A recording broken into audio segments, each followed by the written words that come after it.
नमस्कार, बहुत बहुत स्वागत आप सबका। आप देख रहे हैं डीडी न्यूज का prime time show news night और आपके साथ मैं हूं ममता चोपड़ा। आज न्यूज नाइट में हमारी नजर रहेगी मणिपुर में जिस तरीके से हालात सुधर रहे हैं, वो तस्वीर तो आपके सामने रखेंगे, लेकिन साथ ही विस्तार से आपको बताएंगे कि मणिपुर में जो हिंसा हुई उसके पीछे के कारण क्या रहे और किस तरीके के प्रयास किए गए कि जिसके बाद अब मणिपुर में हालात सुधर रहे हैं। साथ ही बताएंगे आपको दिन भर की और खबरें भी, क्योंकि मुस्लिम लीग का मुद्दा भी आज दिन भर राजनीतिक गलियारों में सुर्खियों में बना रहा। तमाम अन्य खबरें हैं साथ में। आइए शुरुआत करते हैं हेडलाइंस के साथ। कांग्रेस नेता राहुल गांधी के विदेश में दिए मुस्लिम लीग से जुड़े बयान पर गरमाई सियासत। बीजेपी का राहुल गांधी पर पलटवार, इतिहास पढ़ने की दी सलाह। कहा राहुल ने फिर दिया है चिर परिचित अंदाज में घृणा का परिचय। देश में कर रहे हैं बंटवारे का बीजारोपण।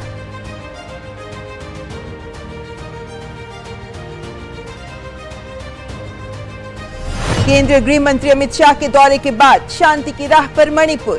पिछले 24 घंटों में हिंसा की कोई घटना नहीं। गृह मंत्री के हथियार सरेंडर करने की अपील पर अब तक मणिपुर में अलग अलग स्थानों पर 144 हथियार पुलिस को सौंपे गए। कई इलाकों में 8 तो कई जगह 12 घंटे तक कर्फ्यू में दी गई ढील।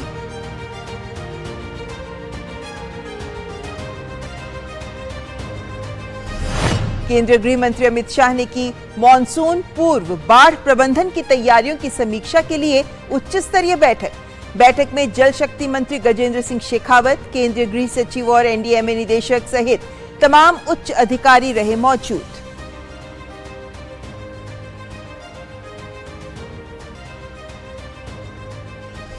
पीएम मोदी ने छत्रपति शिवाजी महाराज के राज्याभिषेक की 350वीं वर्षगांठ के कार्यक्रम को किया संबोधित। कहा छत्रपति शिवाजी महाराज ने गुलामी के मानसिकता को किया खत्म। बताया इतिहास के अन्य नायकों से अलग। कहा उनके विचारों का प्रतिबिंब एक भारत श्रेष्ठ भारत के दृष्टिकोण में देखा जा सकता है।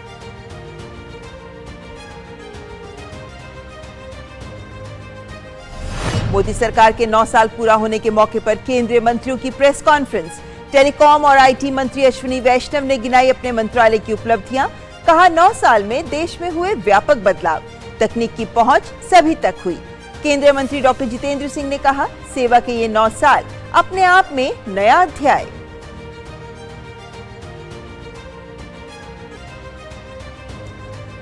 शराब घोटाले में मनीष सिसोदिया को अदालत से राहत नहीं।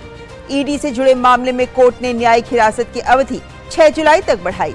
दिल्ली हाई कोर्ट ने ईडी की ओर से दर्ज केस में मनीष सिसोदिया की नियमित जमानत अर्जी पर आदेश रखा सुरक्षित।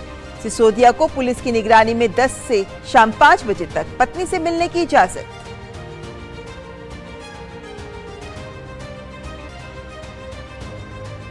चीनी पत्रकारों को वीजा पाबंदी के चीन के आरोपों को भारत ने सिरे से किया खारिज। कहा चीनी पत्रकार बिना किसी सीमा और कठिनाई के भारत में काम कर रहे हैं। विदेश मंत्रालय के प्रवक्ता रिंदम बागची ने जताई उम्मीद चीनी अधिकारी अपने देश में भारतीय पत्रकारों को निरंतर उपस्थिति की सुविधा करेंगे प्रदान।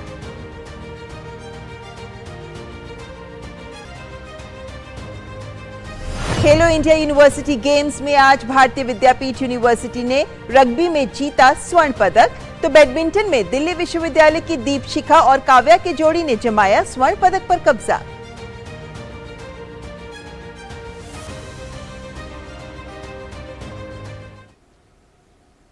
आइए देखते हैं खबरें विस्तार से। राहुल गांधी जब भी विदेश जाते हैं अपने बयानों से विवादों को जन्म दे ही देते हैं। अब ताजा विवाद इंडियन यूनियन मुस्लिम लीग को लेकर है। राहुल ने इसे सेक्युलर बताया है, जिसे लेकर बीजेपी हमलावर है कि राहुल गांधी लगातार हेट इंडिया कैंपेन चला रहे हैं। विदेश में राहुल गांधी के बयानों से देश में सियासत पूरी तरह गर्मा गई है। राहुल ने अमेरिका में पत्रकारों से बातचीत में मुस्लिम लीग को पूरी तरह से धर्मनिरपेक्ष पार्टी करार दिया और कहा कि मुस्लिम लीग के बारे में कुछ भी गैर धर्मनिरपेक्ष नहीं है। राहुल के बयान पर बीजेपी हमलावर है और कांग्रेस पर करारा पलटवार कर रही है। बीजेपी सांसद सुधांशु त्रिवेदी ने दिल्ली में प्रेस कॉन्फ्रेंस में राहुल गांधी को निशाने पर लिया और विदेश में भारत का अपमान करने का आरोप लगाते हुए कहा कि राहुल ने चिरपरिचित अंदाज में फिर से अपनी घृणा का परिचय दिया है। ये बात बहुत साफ समझ में आती है ये यदि आपको अपना ज्ञान उद्भासित करने के लिए भारत के संस्थान नहीं बुलाते, और हमारी सरकार छोड़िए, जब आपकी सरकार थी तब भी नहीं बुलाते थे, तब भी आपको कभी नहीं दिखेगा कि वो किसी भी प्रकार का जाकर विचार व्यक्त करते हैं।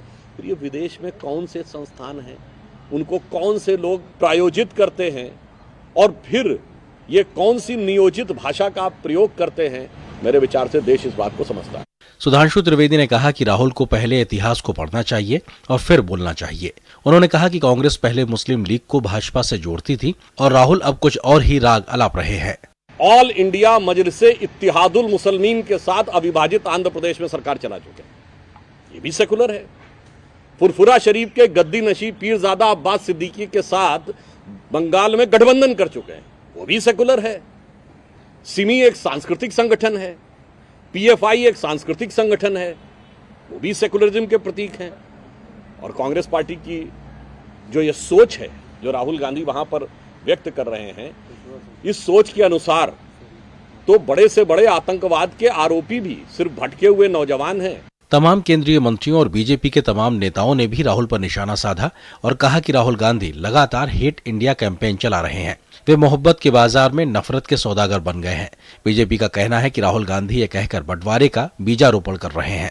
राहुल गांधी का नादानी भरा बयान, इसे मैं गंभीरता से नहीं लेता, लेकिन कांग्रेस की जो प्रवृत्ति है, तो मैं ये कहूंगा कि हम पर तो वो आरोप लगाते हैं, लेकिन मेरा मानना है कि कांग्रेस हो या राहुल गांधी हो, जब ये बात कहते हैं कि मुस्लिम लीग धर्मनिरपेक्ष है, तो ये बंटवारे का बीजारोपण कर रहे हैं, ये बांटने का बीजारोपण कर रहे हैं।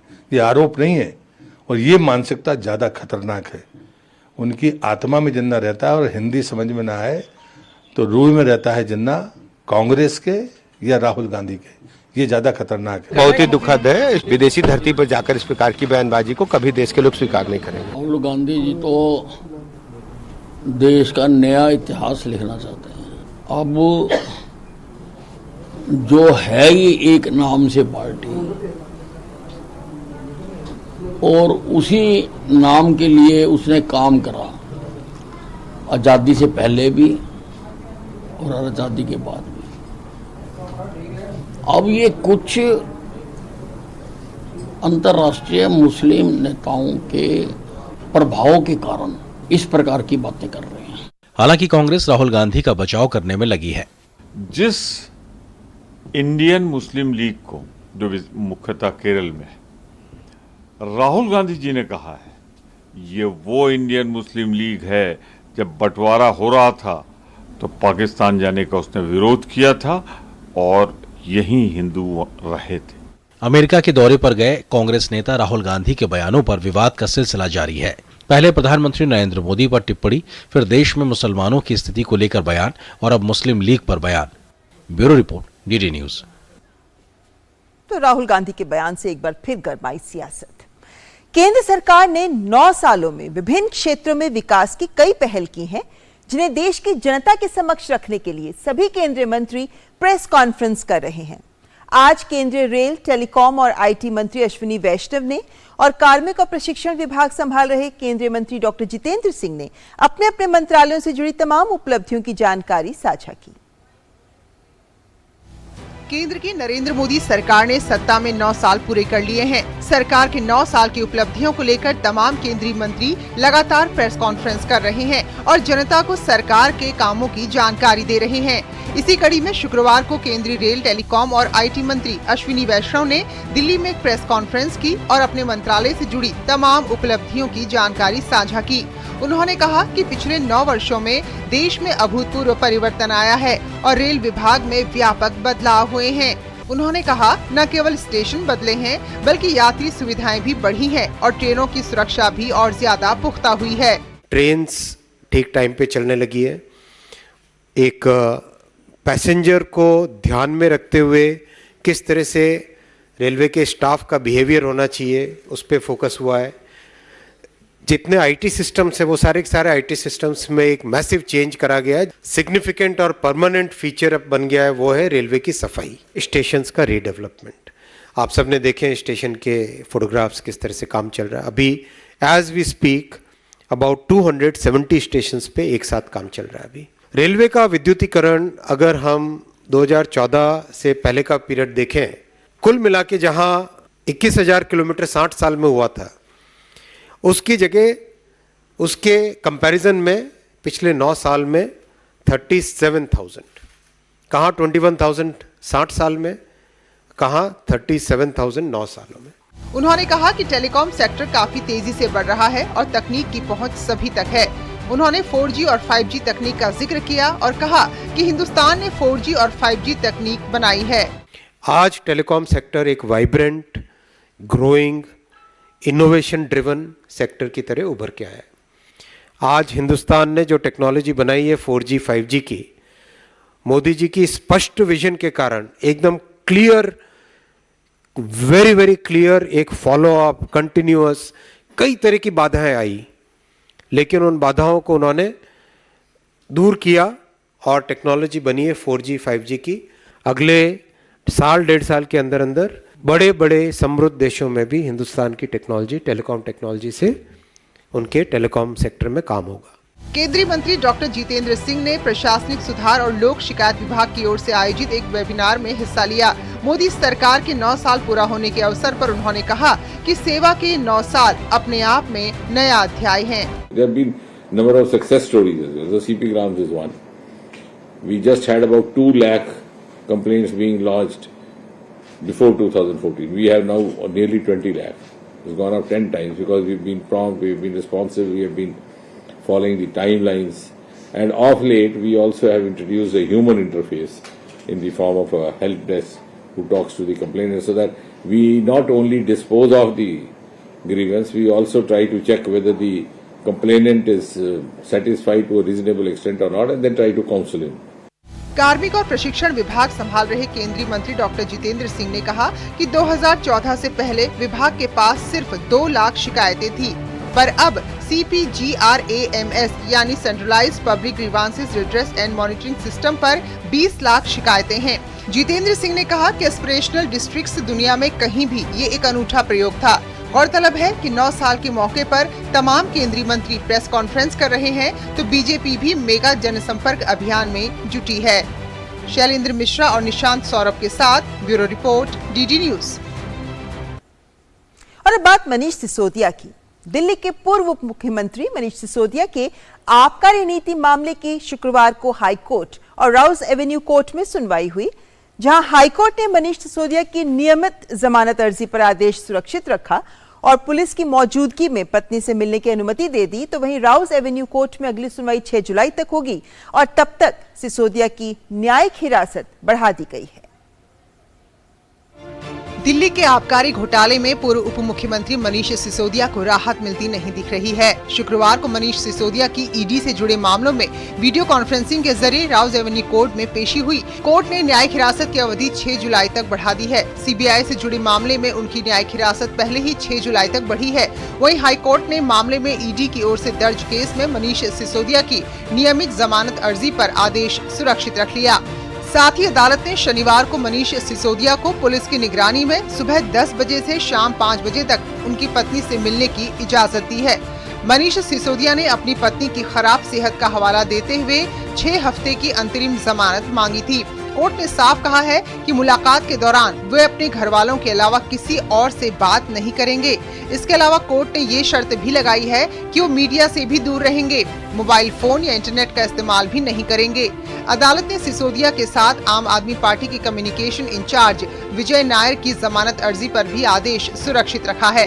पिछली बार कोर्ट में पेशी के दौरान परिसर में बदसलूकी हुई, तो इसके बाद कोर्ट ने सिसोदिया को व्यक्तिगत पेशी से छूट दे दी है। लॉकअप रूम से ही वीडियो कॉन्फ्रेंसिंग के जरिए सिसोदिया की पेशी हो रही है। इससे पहले दिल्ली हाई कोर्ट ने आबकारी नीति में कथित अनियमितताओं से जुड़े मामलों में गिरफ्तार पूर्व उप मुख्यमंत्री मनीष सिसोदिया से गुरुवार को पूछा कि अगर ये नीति इतनी अच्छी थी तो उसे वापस क्यों लिया गया। जस्टिस दिनेश कुमार शर्मा ने कथित घोटाले से जुड़े धन शोधन मामले में सह आरोपी विजय नायर की जमानत याचिका पर सुनवाई करते हुए आम आदमी पार्टी के नेता के वकील से उनके सवाल पर ठोस जवाब देने के लिए कहा। सिसोदिया के वकील ने अदालत से कहा कि नीति तब वापस ली गई जब दिल्ली के उपराज्यपाल ने शराब की दुकानों को निषिद्ध क्षेत्रों में खोलने की अनुमति नहीं दी, जिसकी वजह से नुकसान हुआ। इससे पहले 30 मई को सीबीआई की ओर से दर्ज मामले में सिसोदिया की जमानत याचिका हाईकोर्ट खारिज कर चुका है। साथ ही मनीष सिसोदिया के खिलाफ एक आरोपी अरबिंदो समूह के शरद चंद्र रेड्डी को सरकारी गवाह बनने की अनुमति मिल गई है। तो अब देखना होगा कि अगली सुनवाई में अदालत का क्या रुख रहता है। विकास सारथी के साथ ब्यूरो रिपोर्ट, डीडी न्यूज। और इस पूरी खबर पर हमारे साथ हमारे रिपोर्टर विकास सारथी भी जुड़ गए हैं। विकास, अगर हम इस पूरे मामले को देखें तो हम पाते हैं कि थर्ड अप्रूवर, तीसरा व्यक्ति है जो अब सरकार का साथ देने को तैयार है, यानी सरकारी गवाह बन गया है। तो ऐसे में कितनी मुश्किलें बढ़ सकती हैं, किस किस पर शिकंजा कसा जा सकता है, खासकर तब जबकि जो थर्ड अप्रूवर है शरद रेड्डी वो हैदराबाद के हैं और के कविता का नाम जो आ रहा है, क्या लगता है कि उन पर भी अब शिकंजा कसा जा सकता है? जानकारी और ज्यादा अगर सामने आई तो।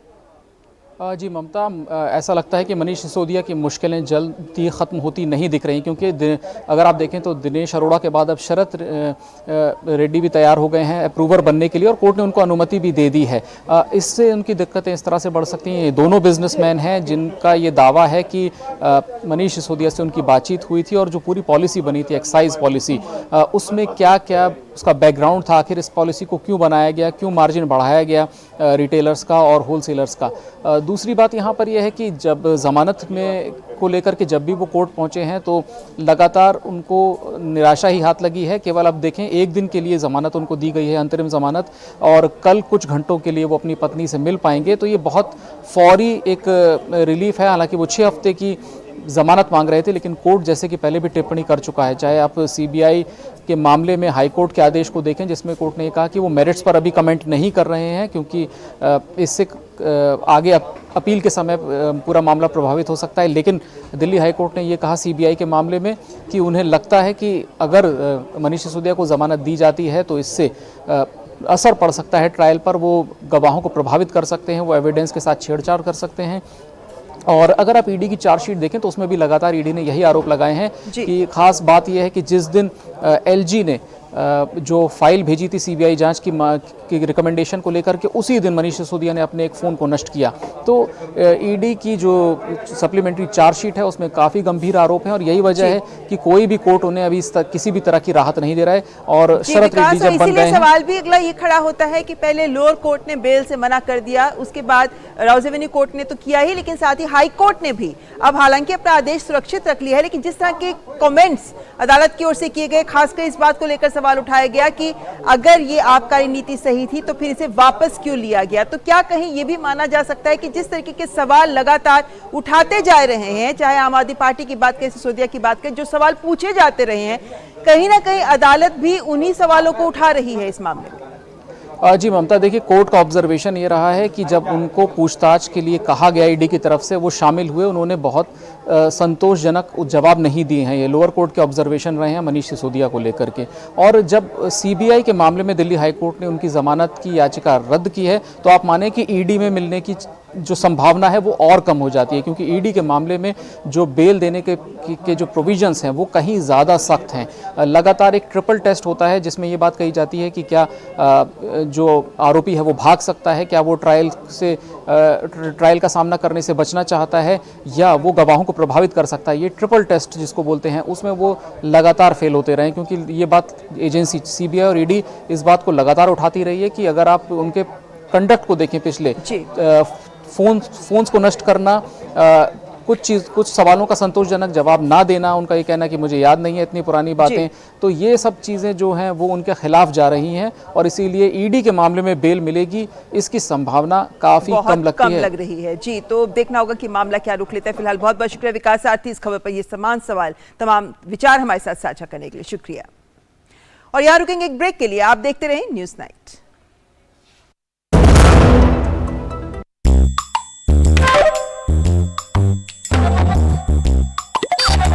आप पूरी तरह स्वस्थ रहना चाहती हैं या कुछ कम? पूरी तरह? तो खरीदते समय पूरी बात देखिए ना, +F का निशान। +F? रोज के खाने में कई पौष्टिक तत्वों की कमी रह ही जाती है, जिसका असर हमारे शरीर, दिमाग और उसकी वजह से पढ़ाई, रोजी रोटी, तरक्की, हर चीज पे पड़ता है। आपकी भी। इतना खाता हूँ तब भी कमी संपूर्ण पोषण की। इसलिए आटा, चावल, नमक, तेल और दूध खरीदते समय प्रोडक्ट पे +F के निशान पे नजर रखिए। इनमें विटामिन और आयरन जैसे तत्व नियमित और बारीक मात्रा में डाले जाते हैं, इसलिए देखने, पकाने के तरीके और स्वाद में कोई फर्क ही नहीं। कोई फर्क ही नहीं है तो डालते ही क्यों है? सिर्फ एक चीज पे बहुत फर्क पड़ता है, सेहत पे। Better nutrition for a better life. Start using products with +F logo from today.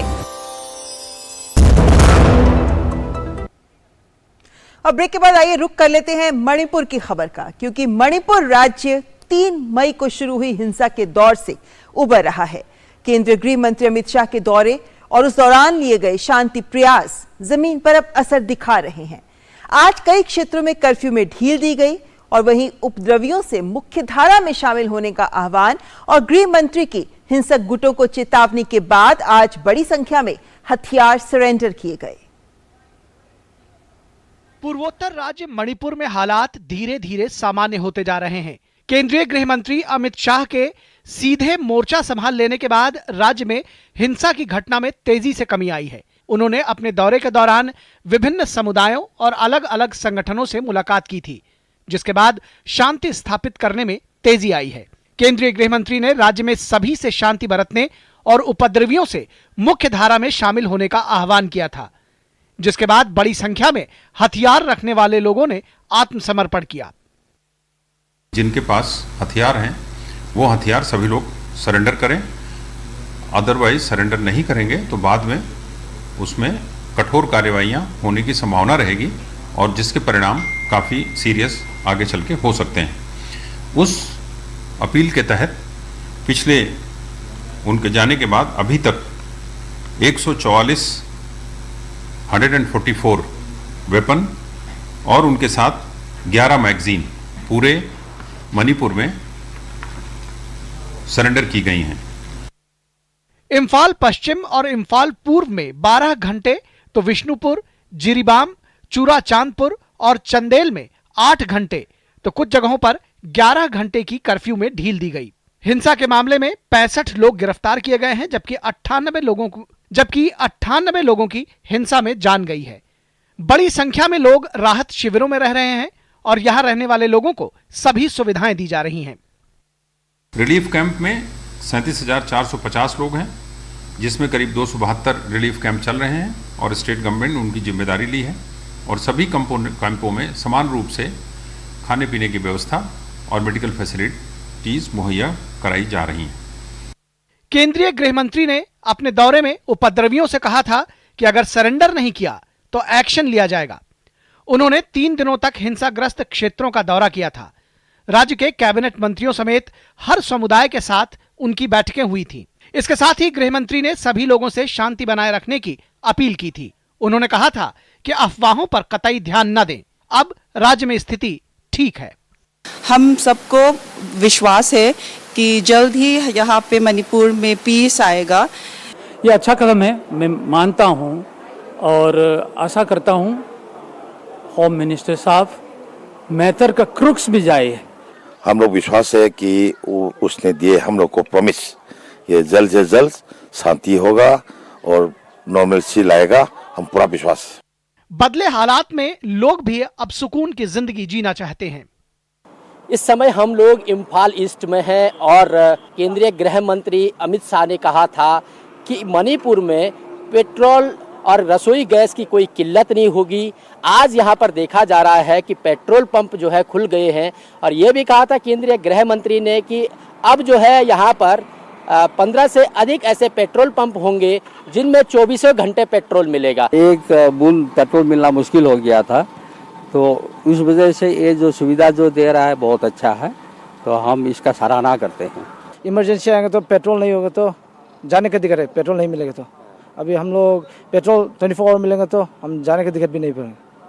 Manipur में हिंसा नगा, कुकी और मैतेई समुदाय के बीच संघर्ष के कारण हुई। गौरतलब है कि 3 मई को all tribal students union Manipur ने आदिवासी एकता मार्च निकाला। इसके बाद राज्य में हिंसा की शुरुआत हुई। इस रैली में आदिवासी और गैर आदिवासी समुदाय के बीच झड़प हो गई थी। रैली मैतेई समुदाय को जनजाति का दर्जा दिए जाने के मांग के विरोध में निकाली गई थी। ब्यूरो इनपुट्स के साथ मणिपुर से उर्मिलेश भट्ट की रिपोर्ट, डीडी न्यूज। तो पूर्वोत्तर का एक खूबसूरत राज्य मणिपुर, जिसमें हुई हिंसा के बाद जो प्रयास हैं वो अब आगे नजर आ रहे हैं, उनके प्रभाव नजर आ रहा है, सकारात्मक परिणाम भी सामने आ रहे हैं। लेकिन ये जो मणिपुर की हिंसा हुई है, ये हिंसा हुई जिसका पहला भी पुराना इतिहास रहा है। हिंसा के बाद प्रयास हुए और उसके बाद एक बदली हुई तस्वीर हमारे सामने अब स्वरूप ले रही है। लेकिन ऐसे में आइए आपके सामने रखते हैं कि जो मणिपुर में हिंसा हुई है, इसके क्या बड़े कारण रहे हैं इस हिंसा के, और उसके बाद क्या क्या प्रयास किए गए जिसके बाद अब जाकर हालात सुधरते नजर आ रहे हैं। क्यों हिंसा हुई, जिसका एक बड़ा कारण आपके सामने रखा गया, क्योंकि हम जानते हैं कि अप्रैल में जब मणिपुर हाईकोर्ट का आदेश सामने आया तो उस आदेश में कोर्ट ने स्पष्ट कहा कि राज्य सरकार मैतेई समुदाय को अनुसूचित जनजाति का दर्जा देने पर विचार करे। विचार करने के लिए अदालत ने कहा, जिसके बाद 3 मई को फैसले के खिलाफ all tribal student union Manipur की रैली निकाली गई। इस रैली के बाद ही कुकी और मैतेई समुदाय आमने सामने आ गए, जिसके बाद हिंसा का दौर शुरू हो गया। लेकिन सवाल उठता है कि अदालत के फैसले का आखिर इतना विरोध क्यों किया गया। इसके लिए आपको समझना जरूरी है मणिपुर राज्य की टोपोग्राफी क्या है, मणिपुर राज्य का किस तरीके का बना हुआ है ये राज्य। दरअसल इसमें मणिपुर राज्य में पहाड़ और घाटी 2 बड़े क्षेत्रों में ये डिवाइड होता है, जिसमें से घाटी की बात करें तो हालांकि यहाँ सिर्फ 10% ही क्षेत्र है, लेकिन यहाँ 53% जो जनसंख्या है वो मैतेई समुदाय की है। पहाड़ी इलाके की बात करते हैं तो ज्यादातर क्षेत्र पहाड़ी ही है मणिपुर में, यानी 90% पहाड़ी क्षेत्र है, लेकिन इसमें 42% जो कुकी जनसंख्या है वो है। साथ ही नागा और मिजो जनजाति भी यहीं रहती है पहाड़ी इलाकों में।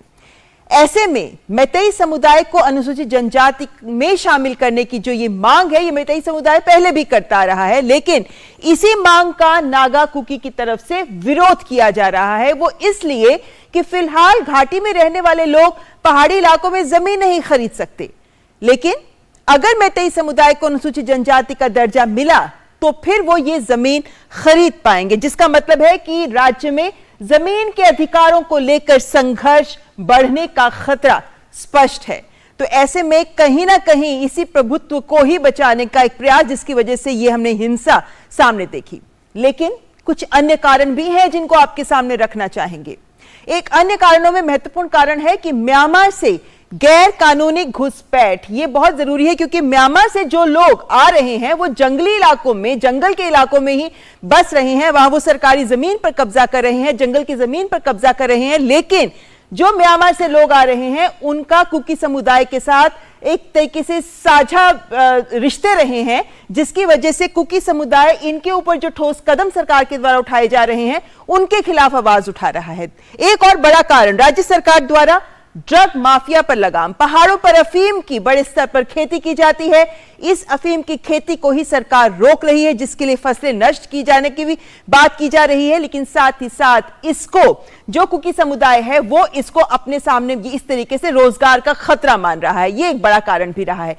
लेकिन जो हिंसा हुई, जिस तरीके के हालात उत्पन्न हुए, उसको लेकर केंद्र ने शांति बहाली के प्रयास शुरू कर दिए। जैसा हम जानते हैं गृह मंत्री ने खुद जाकर मणिपुर में 4 दिन वो रहे, उन्होंने मोर्चा संभाल लिया। मणिपुर में जो केंद्र ने शांति बहाली के प्रयास किए वो हर स्तर पर किए गए। कैसे? सुरक्षा एजेंसियों के साथ, पहले अगर हम बैठकों के दौर की ही बात करें तो सुरक्षा एजेंसियों के साथ बैठक की गई, नागरिक समाज के सभी वर्गों के साथ बैठक की गई, तो सर्वदलीय बैठक भी की गई। वहीं एक और प्रयास रहा कि बैठकों के बीच बातचीत के माध्यम से समाधान निकाला जाए। तो कुकी और मैतेई समुदायों से भी गृह मंत्री ने मुलाकात की। यही 2 समुदाय हैं जिनके बीच विवाद के कारण ही हिंसा फैली, तो इन समुदायों के साथ भी बातचीत की गई है, तो बातचीत के जरिए समाधान। लेकिन इन्हीं के तहत प्रभावित इलाकों का भी दौरा किया गृह मंत्री ने, और इसके तहत आप देख सकते हैं चुराचांदपुर हिंसा का प्रमुख केंद्र, भारत म्यांमार सीमा पर मोरे शहर जो एक बड़ा व्यापारिक केंद्र है, और यहां पर भी हिंसा बड़े स्तर पर देखी गई। यहां भी गृह मंत्री ने दौरा किया। कांगपोकपी जिले का भी गृह मंत्री ने दौरा किया। तो उन्होंने सिर्फ बैठ के ही नहीं की, बल्कि वो जमीन पर उतरे, समाज के सभी वर्गों से बात की और इन क्षेत्रों का दौरा भी किया। लेकिन इसी के तहत सामाजिक संगठनों के साथ भी बातचीत बड़े स्तर पर की गई, जिसके तहत प्रमुख हस्तियों से बात की, बुद्धिजीवियों से, रिटायर्ड सैन्य अधिकारियों से बात की गई, लेकिन साथ ही साथ महिला संगठन, युवा संगठनों के प्रतिनिधियों के साथ साथ सिविल सेवकों से भी बातचीत की गई। यानी समाज के वो सभी वर्ग जिनकी कहीं ना कहीं पैठ है समाज में, उनके साथ बातचीत कर उनकी भूमिका को भी रेखांकित किया गया।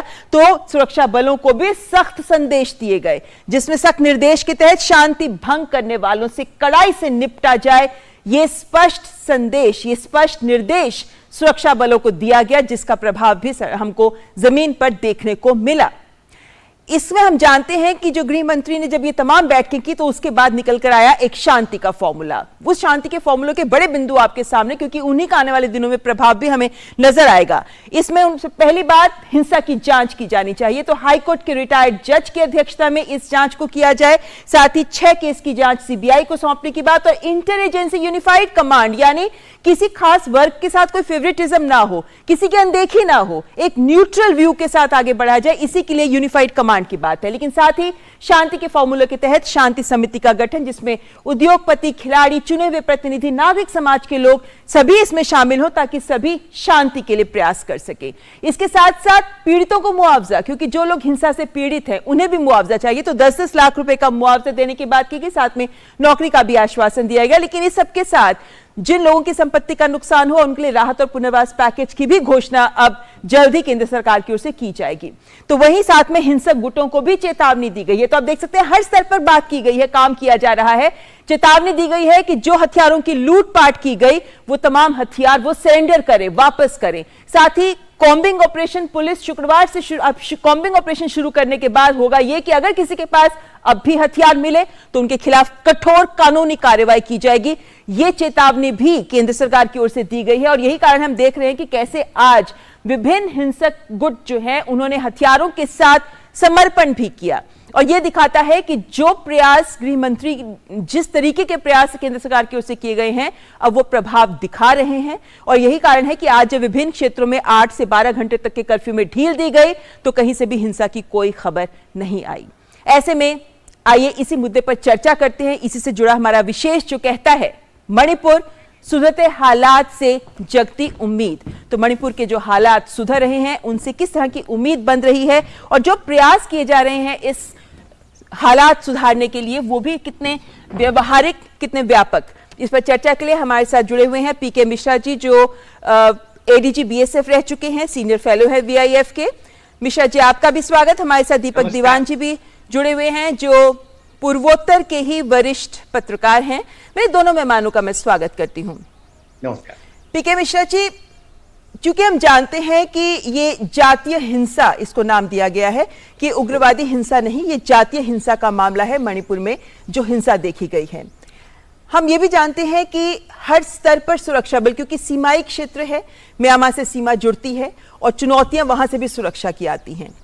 ऐसे में गृह मंत्री ने जिस स्तर पर सुरक्षा बलों के साथ इंटरैक्ट किया है, उसके बाद मौजूदा हालात को सुधारने में क्या चुनौतियां फिलहाल आप देखते हैं, और कैसे इन चुनौतियों का सामना करने के लिए जो कदम उठाए जा रहे हैं वो भी काफी हैं? बहुत अच्छा क्वेश्चन पूछे। मैं क्लियरली बताना चाहता हूं कि मैं पहले डीआईजी मणिपुर था, और उसके बाद मैंने आईजी मणिपुर भी रहा हूं, और अच्छा। ये मणिपुर स्टेट को मैं बहुत अच्छी तरह पहचानता हूं। और 2002 में मणिपुर का मैन ऑफ मणिपुर मेरे को चुना गया था, और इसलिए मणिपुर का हर एक इंच लैंड जो है, और पर्टिकुलरली लोकताक लेक जो है, वो मैं अभी भी मेरे सामने है। और एक और खास चीज मैं बताना चाहता हूं कि लास्ट वीक मैं चूड़ाचांदपुर से वापस आया दिल्ली को। मैं चूड़ाचांदपुर गया था जब इंसिडेंट हुआ थर्ड मई को। उसके बाद मैं इम्फाल भी गया था, मैं मोइरांग भी गया था, रोंगलो भी गया था, तरेखोंगसाम भी गया था, चूड़ाचांदपुर भी गया था, कांगकोपी भी गया था, मोरे भी गया था। मैं पूरी जगह देख करके मैंने लास्ट वीक वापस आया हूँ। जब ये हिंसा हुआ अभी पहले बार, अभी जो हिंसा हुआ उसके पहले मैं वापस आ गया था। मैं क्लियरली बताना चाहता हूँ कि ये जो चीज हुआ है, ये शुरू हुआ था 3 मई को, जब ये ट्राइबल सॉलिडारिटी मार्च हुआ बाय कुकीज एंड नागास और मिजोज, इनके पार्टी जो मिल करके किया गया। उसके बाद वो कन्फ्लिक्ट शुरू हुआ माइतीज और हिल ट्राइब्स जो थे उनके बीच में। और ये आपने सही बताए थे, जमीन के लिए और एसटी कैडर में जो फल मिलता है, जो लाभ मिलता है, उसका फायदा उठाने के लिए माइती जो हाईकोर्ट ने जो आदेश दिया था स्टेट को, उसके खिलाफ में कुकीज लोग जो है वो उन्होंने फ्लैग मार्च निकाले थे। लेकिन वो हिंसा में परिणत तब हुआ क्योंकि वहां से मोरे के थ्रू में तामू से काफी लोग म्यांमार से हमारे साइड में आ गए जो कुकीज के फेवर में थे, और वो हिंसा करने के लिए माइती के साथ उन्होंने वायलेंस सृष्टि करने के लिए यह तैयार हुए थे।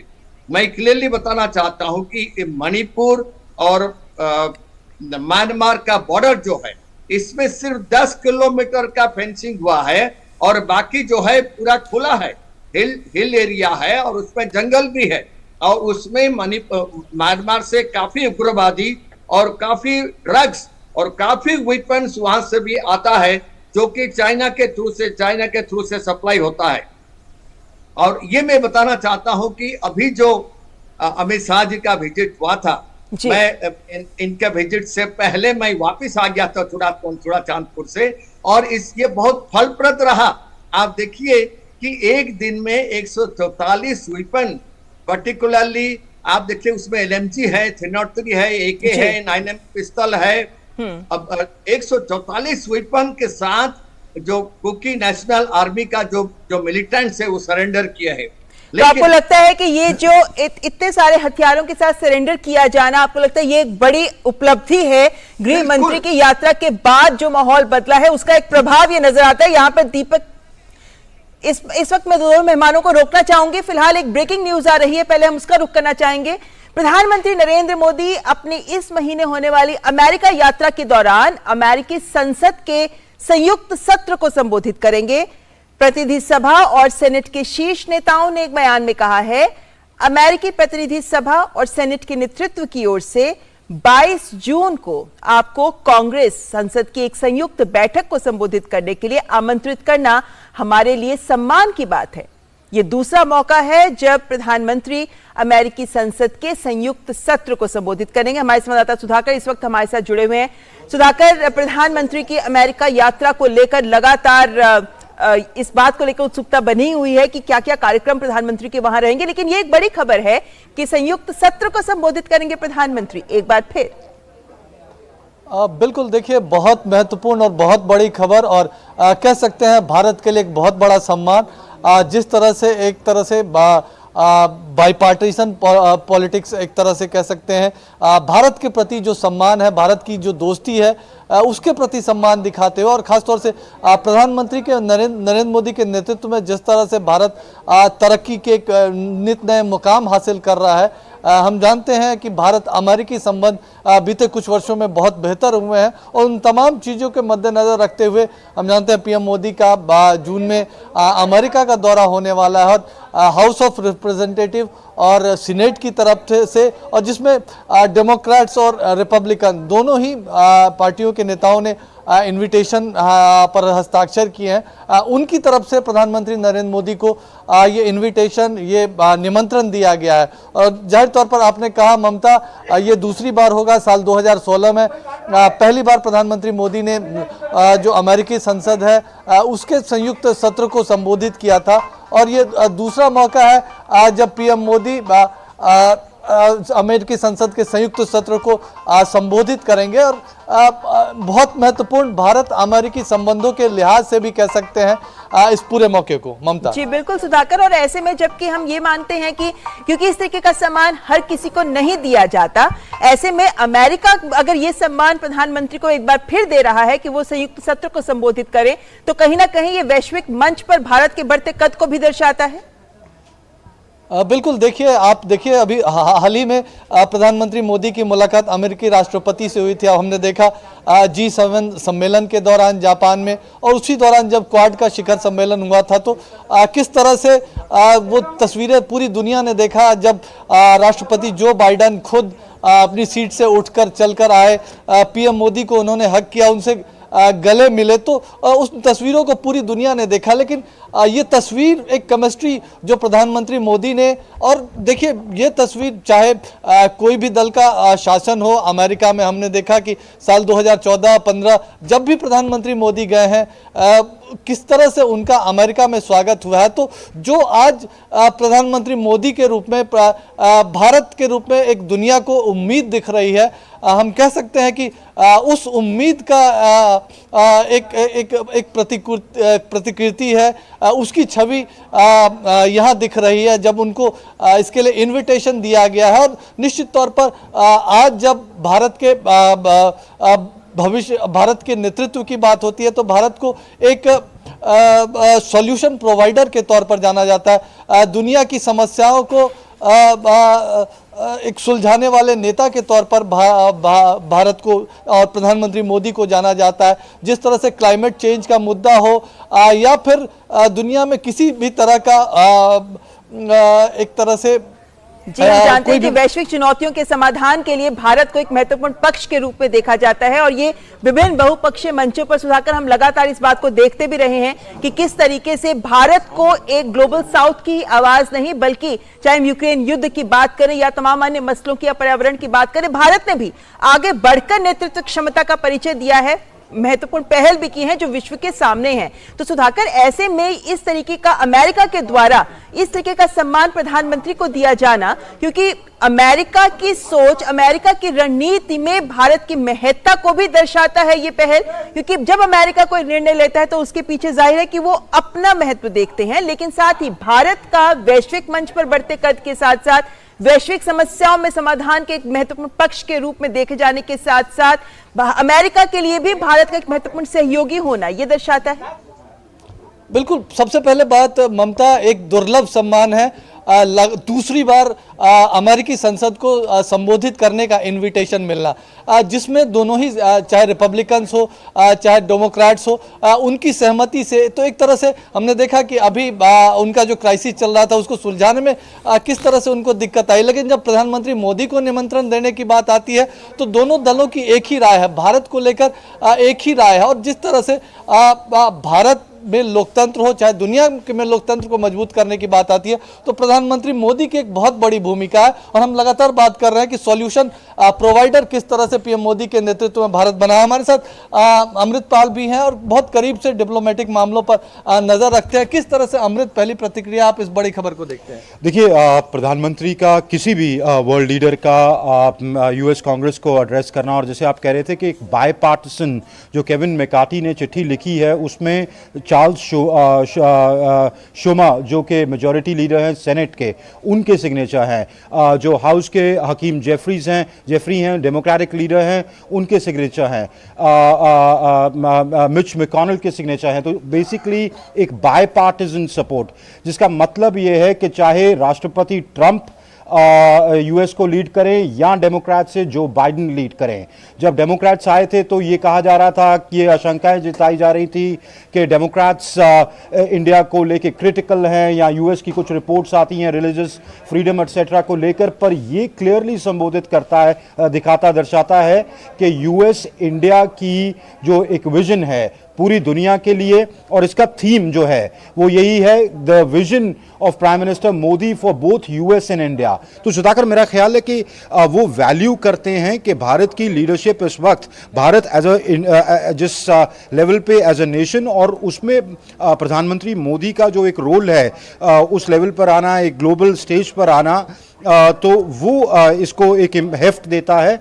और अमेरिकन लॉ मेकर्स सुनना चाहते हैं कि दुनिया के सबसे बड़ी डेमोक्रेसी, सबसे पॉपुलस नेशन है, उसका लीडर आज क्या सोचता है। जी बिल्कुल। और ममता, इसमें मैं जोड़ना चाहूँगा, आपको याद होगा कि जापान में क्या कहा था राष्ट्रपति जो बाइडेन ने, पीएम मोदी को जो डिनर उनके सम्मान में आयोजित किया जा रहा है और किस तरह से उन पर दबाव डाला जा रहा है कि हर एक व्यक्ति उस डिनर में शामिल होना चाहता है, चाहे वो किसी भी पार्टी से हो, किसी भी विचारधारा को मानता है। तो अमेरिका में पीएम मोदी की किस तरह की लोकप्रियता है, सिर्फ लोकप्रियता, ये जो आज भारत ने, पीएम मोदी इस बात को हमेशा कहते रहे, तो भारत ने एक संगठित प्रयास के के जरिए भारत ने जिस तरह से खुद को ट्रांसफॉर्म किया है प्रधानमंत्री मोदी के नेतृत्व में, उसकी वजह से ये संभव हुआ है। और उन्होंने कहा भी कि उनको भी पीएम मोदी से ऑटोग्राफ लेना पड़ेगा। तो आज जो भारत की जो खास तौर से देखिए, कल जीडीपी के भी आंकड़े आए हैं, तो 9 साल पीएम मोदी ने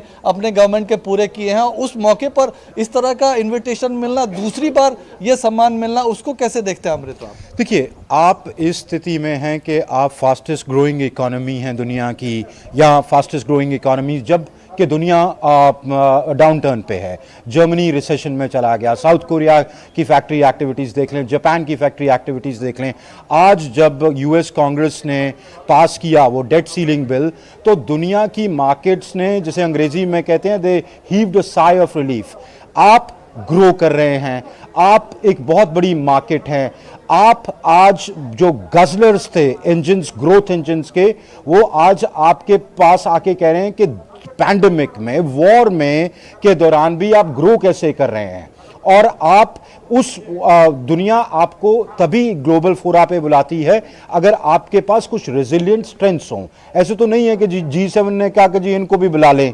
आपको वेरियस फोरा, यूएस कांग्रेस हर किसी को नहीं बुलाती है, कि वो कहते हैं कि आप आएं, आप अपनी विजन शेयर करें और आप ये बताएं कि जब हम डेट ट्रैप्स में फंसते जा रहे हैं तो कैसा दुनिया इन्विजन करें कि इस जो चैलेंजेस, ग्लोबल चैलेंजेस, और थीम भी यही है कि प्रेजेंट डे चैलेंजेस को कैसे नेगोशिएट करें। तो सुधाकर, मेरा ख्याल है कि भारत ये दुनिया ये इंक्रीजिंगली देख रही है कि भारत कैसे जो प्रेजेंट डे चैलेंजेस हैं उनके सॉल्यूशंस क्या प्रोवाइड करना चाहता है और उनको एड्रेस कैसे कलेक्टिवली किया जा सके। तभी आप ऐसे यूनिकली प्लेस्ड हैं कि आज रूस भी आपसे बात करता है, अमेरिका का खेमा भी, वेस्टर्न खेमा भी आपसे बात करता है, और सुधाकर, और ये बात स्पष्ट है कि अगर अमेरिका में दोनों सदनों को, संयुक्त सदनों को प्रधानमंत्री अगर एड्रेस कर रहे हैं, उनको इसके लिए न्योता मिल रहा है,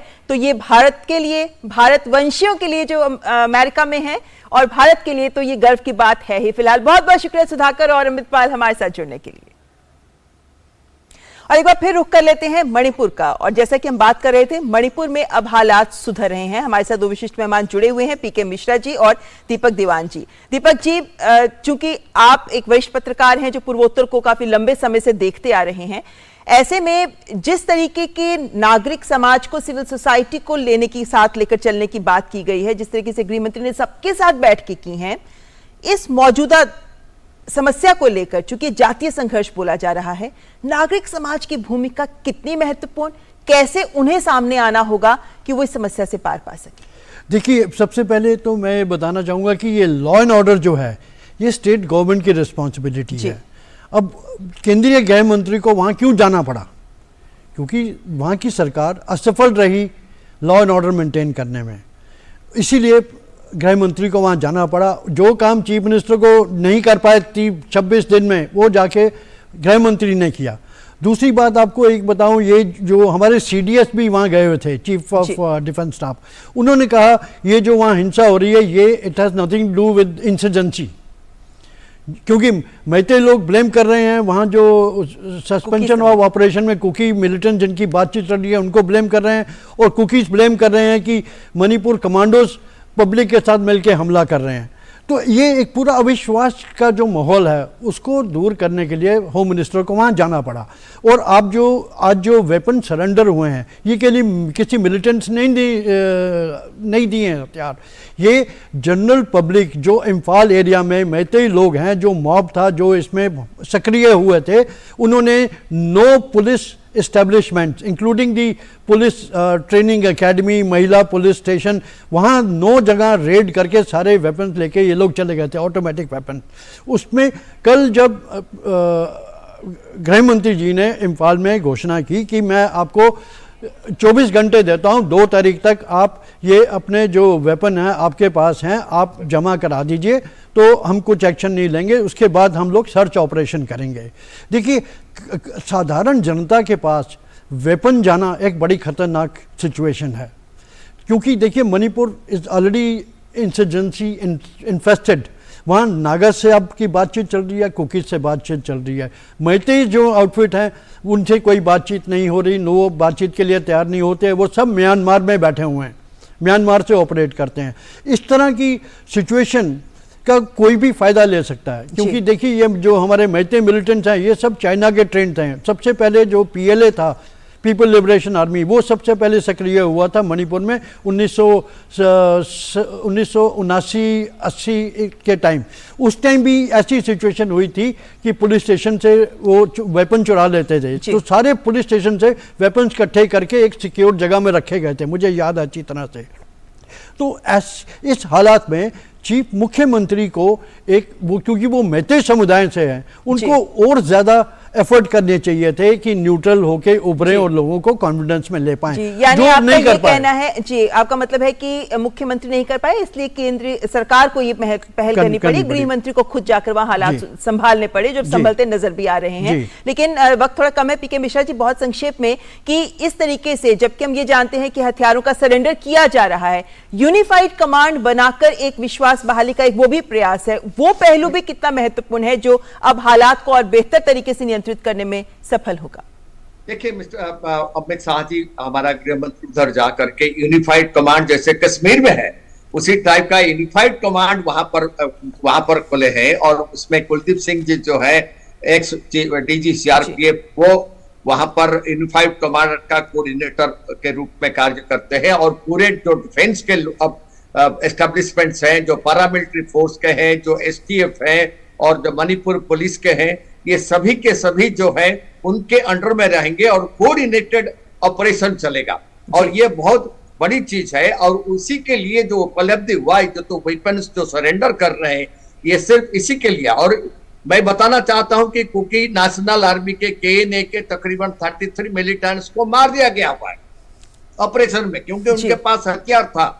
और अभी जो हमें पता है, ठीक है, 37,450 लोग अभी हमारा 272 रिलीफ कैंप में है। मैंने काफी लोगों से बात भी किया था रिलीफ कैंप से, और हमें पता लगा था जो वेपन्स हमारे पुलिस स्टेशन से लूट किया गया है और इसको सरेंडर करने में और उसको विड्रॉ करने में, उसको लाने में सफल हुए हैं अमित शाह जी का विजिट पे, जो 4 दिन का विजिट रहा, उसमें बहुत सफलता हासिल किया गया है। और मेरे को बड़ा उम्मीद है कि गवर्नमेंट जरूर सोचेगा कि हमारा जो 10 किलोमीटर का फेंसिंग हमारा है मणिपुर और म्यांमार बॉर्डर में, तो अभी 80 किलोमीटर का फेंसिंग का ऑर्डर भी हो गया है। और PK मिश्रा जी, इस मुद्दे को लेकर केंद्र सरकार बहुत गंभीर भी है और गंभीरता से काम भी कर रही है। ऐसे में इस समस्या का एक दूरगामी हल होना चाहिए, इसकी दिशा में ही सरकार सोच के आगे बढ़ रही है। फिलहाल वक्त इतना ही है। PK मिश्रा जी, दीपक दीवान जी, आप दोनों का बहुत बहुत शुक्रिया। और फिलहाल एक और ब्रेकिंग न्यूज का रुख करते हैं। खबर आ रही है कि एक मालगाड़ी से टकराकर कोरोमंडल एक्सप्रेस पटरी से उतर गई। इस रेल हादसे की खबर इस वक्त आ रही है कि कोरोमंडल एक्सप्रेस पटरी से उतर गई है। इसमें कई लोगों के मारे जाने की आशंका है। ओडिशा के बालासोर जिले की है यह घटना, जहां कोरोमंडल एक्सप्रेस पटरी से उतर गई। एक बड़ा ट्रेन हादसा ओडिशा के बालासोर में, और ये मालगाड़ी से टकराने के बाद उत्तरी कोरोमंडल एक्सप्रेस पटरी से उतर गई। कोरोमंडल एक्सप्रेस, जिसमें कई लोगों के मारे जाने की आशंका जताई जा रही है। मालगाड़ी से टक्कर होने के बाद यह हादसा हुआ, कई बोगियां पटरी से उतर गई, ये खबर भी सामने आ रही है। और ये जो ट्रेन थी, ये हावड़ा से चेन्नई तक जा रही थी। ओडिशा के बालासोर से करीब 40 किलोमीटर दूर ये ट्रेन एक मालगाड़ी से टकराई, यानी बालासोर से 40 किलोमीटर दूर ये रेल हादसा हुआ, जिसमें लगभग 18 डिब्बे इस कोरोमंडल एक्सप्रेस में थे। राहत और बचाव कार्य के लिए 3 NDRF की यूनिट्स भी वहां पहुंच गई हैं, तमाम राहत बल वहां पहुंच गए हैं और एक त्वरित प्रतिक्रिया देखी गई है। कहा जा रहा है कि स्लीपर के 3 कोच छोड़कर बाकी के डिब्बे पटरी से उतर गए और इन डिब्बों की संख्या 18 बताई जा रही है। यानी जो डिब्बे पटरी से उतरे हैं वो 18 डिब्बे बताए जा रहे हैं, 3 स्लीपर के डिब्बे छोड़कर। इस वक्त हमारे संवाददाता अभिषेक सिंह इस वक्त फोन लाइन पर हमारे साथ मौजूद हैं। अभिषेक, इस वक्त और क्या जानकारी मिल पा रही है? 18 डिब्बे पटरी से उतरे हैं और कई लोगों की मृत्यु की भी खबर बताई जा रही है। ममता, देखिए तकरीबन 3:30 बजे जो है ये जो कि काफी खास ट्रेन है इस रूट की। और कोलकाता से ये ट्रेन जो है ये रवाना हुई चेन्नई के लिए, तकरीबन 3:30 बजे शालीमार स्टेशन है कोलकाता में, वहां से। और बालासोर के पास जो है बनावा करके एक स्टेशन है, वहां पर जो है उसके आसपास जो है एक ट्रेन जो है दुर्घटनाग्रस्त हुई है। बालासोर से तकरीबन 26-27 किलोमीटर की इसकी दूरी है। और इसी जगह पर ये दुर्घटना का जो मुख्य वजह है ये अभी तक देखिए सामने नहीं आया है, लेकिन जो सूत्र बता रहे हैं वो ये बता रहे हैं कि ये जो ट्रेन है वो मालगाड़ी से इसका सामने से कॉलिजन हुआ है और 8 बोगियां जो है इसकी वो जो है पटरी से उतर गई कोरोमंडल एक्सप्रेस की। और साथ साथ जो इसको जो घायल है या जो कैजुअलिटी हुई है उसका अभी कोई ऐसा फिगर नहीं आया है, कोई आधिकारिक तौर पे इसकी पुष्टि नहीं की गई है। लेकिन जिस तरीके का कॉलिजन है, जिस तरीके की टक्कर है, निश्चित तौर पे आने वाले समय पता चलेगा कि क्या इसमें कितना नुकसान हुआ है जान माल का। लेकिन फिलहाल जो है बालासोर जिले के जितने अस्पताल है उन सबको हाई अलर्ट पे कर दिया गया है। जो भी घायल है उन्हें अस्पतालों में शिफ्ट किया गया है, एनडीआरएफ की टीम को रवाना किया गया है। क्योंकि ये साउथ ईस्टर्न रेलवे यानी कोलकाता के अंदर आता है, ये जो पूरा रेलवे जहाँ पर ये एक्सीडेंट हुआ है ये साउथ ईस्टर्न रेलवे के अंदर आता है। तो कोलकाता से भी जो है वहाँ से भी जो सीनियर अधिकारी है उन्हें जो है वहाँ के लिए रवाना कर दिया गया है। साथ साथ भुवनेश्वर से जो अधिकारी है उन्हें रवाना कर दिया गया है। तकरीबन 15 एम्बुलेंस जो है जिला प्रशासन ने उसे मौका घटना स्थल पर उसे वहाँ पर रवाना कर दिया है। और साथ साथ हेल्पलाइन नंबर भी जारी किया गया है। वो हेल्पलाइन नंबर चाहे वो भुवनेश्वर में हो, कलकत्ता में हो, चेन्नई में, हर जगह के लिए जो है मंत्रालय ने और जो रेलवे के जोन है उन्होंने यात्रियों से संबंधित जानकारी के लिए जो है वो उन्होंने ये जारी कर दिया। और अभी थोड़ी देर में ये स्थिति स्पष्ट हो जाएगी कि क्या स्थिति है। जी अभिषेक, फिलहाल खबर जैसा आप बता रहे हैं कि 8 डिब्बे पटरी से उतरे हैं और राहत और बचाव कार्य इस वक्त तेज गति से चलाया जा रहा है। तमाम राहत एजेंसियां वहां पहुंच चुकी हैं। हेल्पलाइन नंबर्स लगातार डीडी न्यूज पे अपनी स्क्रीन पर आपको दिखा रहा है, जिस पर अगर आपको जानकारी चाहिए तो आप इस नंबर पर भी फोन कर सकते हैं। तो ये एक बड़ा रेल हादसा बालासोर से 40 किलोमीटर दूर। फिलहाल यहां वक्त एक ब्रेक का।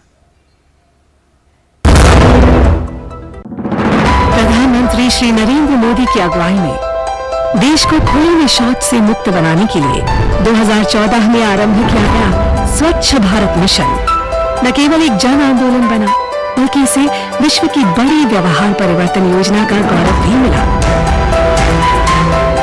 स्वच्छ भारत मिशन ग्रामीण की अपार सफलता के बाद जरूरत थी इस परिवर्तन को स्थायी बनाने की। और इस लक्ष्य को हासिल करने के लिए स्वच्छ भारत मिशन के दूसरे चरण यानी कि ODF प्लस की शुरुआत की गई। साथियों, खुले में शौच से मुक्ति के बाद अब दायित्व और बढ़ गया है। देश को ODF के बाद ODF प्लस बनाने के लक्ष्य पर काम चल रहा है। अब हमें कचरे से कंचन बनाने का काम को तेज करना है। पूरे देश में ODF प्लस या संपूर्ण स्वच्छता पर खास ध्यान दिया जा रहा है। स्वच्छता केंद्रित जागरूकता अभियानों के द्वारा जन जन तक स्वच्छता की सीख, पेंटिंग और फिल्म मेकिंग जैसे नए और रोचक तरीकों से पहुंचाई जा रही है। देश में स्वच्छता संवाद कार्यक्रमों का आयोजन किया गया, जिनमें लोगों ने पूरे उत्साह के साथ हिस्सा लिया और प्लास्टिक कचरे से देश को मुक्त कराने की शपथ ली। जैविक कचरे के निपटान और उससे अतिरिक्त आमदनी पाने के बारे में भी लोगों को जागरूक किया जा रहा है, जिससे बड़ी संख्या में लोग गोबर धन योजना से जुड़ रहे हैं और गोबर से बायोगैस एवं जैविक खाद के उत्पादन को बढ़ावा मिल रहा है। जैविक और रिसाइक्लेबल कचरे को अलग रखने और उसके उपचार पर विशेष ध्यान दिया जा रहा है। ग्रीन वाटर प्रबंधन के अंतर्गत लाखों की संख्या में सोख्ता गड्ढों का निर्माण किया जा रहा है। इसके अलावा पुराने एक गड्ढे वाले शौचालयों को रेट्रोफिट करके 2 सोख्ता गड्ढों वाले शौचालयों में बदला जा रहा है और मल प्रबंधन पर भी विशेष ध्यान दिया जा रहा है। देश भर में लोगों का उत्साह और जन भागीदारी इस बात का प्रमाण है कि आत्मनिर्भरता का ये मॉडल लोगों तक पहुंच रहा है और हमारे गांव ODF से ODF प्लस की ओर अग्रसर हो रहे हैं। लेकिन देश को संपूर्ण स्वच्छ बनाने के इस अभियान को मंजिल तक पहुंचाने के लिए अभी हमें लंबा रास्ता तय करना है, जिसके लिए सभी देशवासी पूरे जज्बे से कोशिश कर रहे हैं और इन्हीं कोशिशों के कारण आज हमारा देश स्वच्छता से स्वावलंबन की ओर अग्रसर है।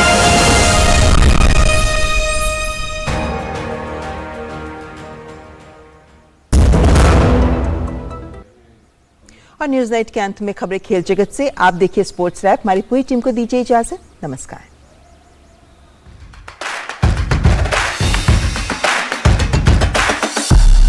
भारतीय विद्यापीठ यूनिवर्सिटी ने KIIT यूनिवर्सिटी को 19-10 के अंतर से हराकर खेलो इंडिया यूनिवर्सिटी गेम्स में पुरुषों के रग्बी प्रतियोगिता का स्वर्ण पदक जीत लिया। वहीं रजत पदक KIIT यूनिवर्सिटी के नाम रहा। खेलो इंडिया यूनिवर्सिटी गेम्स में खेले गए पुरुषों के फुटबॉल मुकाबले में कन्नौज यूनिवर्सिटी ने यूनिवर्सिटी ऑफ कोटा को 6-1 से हराकर अगले दौर में प्रवेश कर लिया। वहीं पंजाब यूनिवर्सिटी पटियाला के चेतन शर्मा 90 किलोग्राम भार वर्ग के जूडो स्पर्धा के सेमीफाइनल में पहुंच गए हैं। चेतन ने क्वार्टर फाइनल मुकाबले में HSNCU के जय कपिल संपत को हराकर सेमीफाइनल में प्रवेश किया। वहीं दिल्ली विश्वविद्यालय